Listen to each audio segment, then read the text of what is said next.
Ada 5 penyesalan orang di alam kubur. Satu diantaranya, ketika sudah dia gosok meninggal arwah, dia gosok matanya, dia buka, kata dia, saya di mana? Kau sudah meninggal, dah saat. Saya sudah mati. Iya. Ya Allah, hidupkan saya kembali, hidupkan saya kembali ke dunia, sekejap saja, kira-kira 1 menit lah kalau boleh. Ya Allah, kembalikan saya ke dunia. Untuk apa? Solat? Bukan. Puasa? Bukan. Haji? Bukan. Saya hanya ingin berkata, ya Allah, semua hartaku aku sedekahkan fisabilillah. Kenapa bukan minta solat? Karena solat hanya bisa dapat pahalanya ketika kita masih solat. Haji hanya bisa kita dapat ketika kita haji. Puasa hanya kita dapat ketika kita puasa. Tapi sedekah, meskipun sudah tulang belulang hancur, kita tetap mengalir. Itulah yang disebut sedekah jariah. Keliru Bapak Ibu yang Allah kasih rezeki, Bapak tidak bersedekah. Keliru. Dan Alhamdulillah, makin bersedekah, Allah makin ganti. Maka almarhum almarhumah, insya Allah lapang kuburnya karena ada sedekah beliau. Yang ketiga, yang akan menolong kita di alam kubur adalah ilmu yang bermanfaat.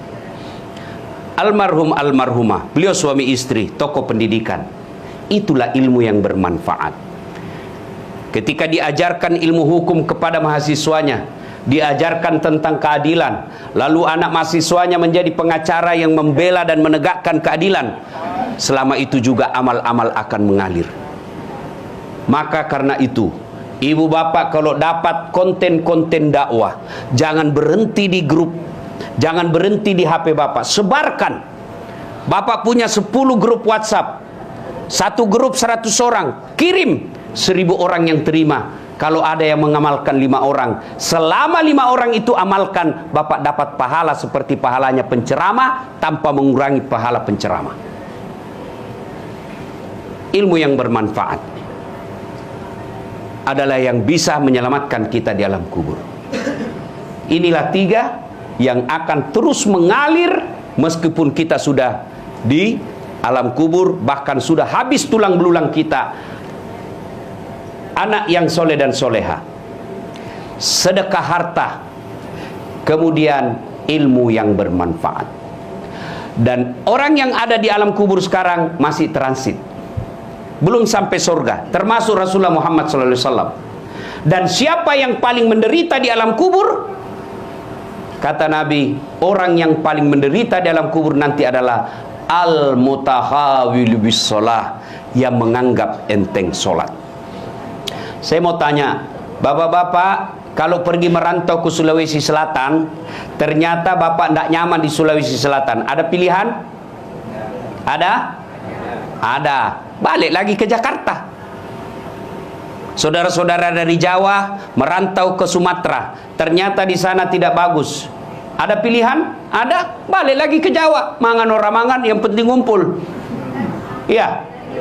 Iya toh? Bapak-bapak kalah pil caleg, ada pilihan? Kalah pilpres, ada pilihan? Ada. Tunggu lagi 5 tahun yang akan datang, kita tanding lagi. Ya, tidak disenang sama gubernur, ada pilihan? Ada. Apa? Pensiun dini. Selesai urusan, biar ada di situ kita lewat. Bukan lagi gubernurku.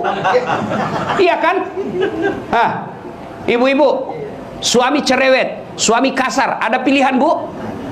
Ada. Pulangkan saja aku pada ibuku atau ayahku. Selesai.